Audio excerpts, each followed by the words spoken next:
Hello दोस्तों, आज तो मैं आप सभी को बहुत आसानी से समझाऊँगा कि राष्ट्रीय आय कैसे निकाली जाती है, जीडीपी क्या है, एनएनपी क्या है, एनडीपी क्या है।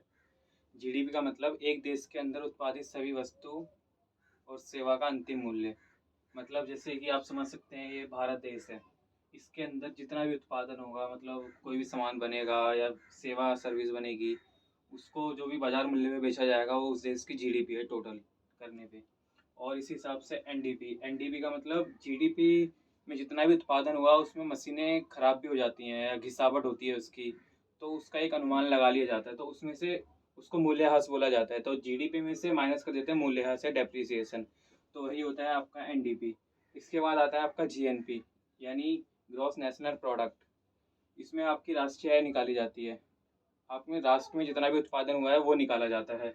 इसमें मान लो भारत के देश के अंदर जितना भी उत्पादन हुआ हो उसमें विदेशी भी उत्पादन कर रहे हैं, और साथ में विदेशों में जाके हमारे जो नागरिक है वो भी काम कर रहे हैं, वहाँ से पैसे लेके आ रहे हैं।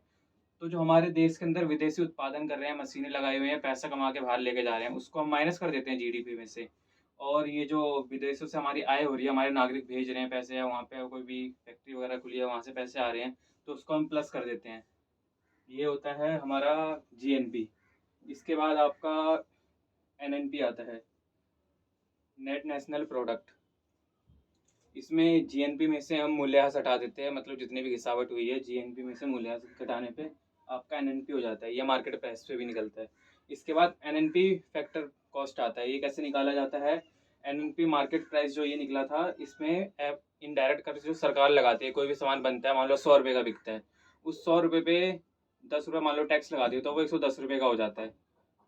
तो आपको 110 रुपये का पड़ेगा, उसमें सरकार सब्सिडी भी दे देती है, क्या पता उन्हें 5 दी या कितनी भी दी।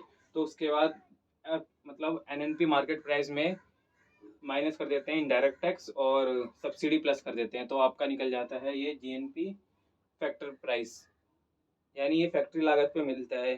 फैक्टर कॉस्ट का मतलब एक तरह से जो फैक्ट्री कॉस्ट पे जो पड़ता है, मतलब जितना भी उत्पादन हुआ है उसका मतलब है फैक्टर कॉस्ट। और इसके बाद आता है आपका प्रति व्यक्ति आय। प्रति व्यक्ति आय में आप एनएनपी जो फैक्टर कॉस्ट है उसको जनसंख्या से डिवाइड कर दीजिए, आपकी प्रति व्यक्ति आय निकल जाएगी। और ये जो एनएनपी फैक्टर कॉस्ट है यही हमारी नेशनल आय भी होती है।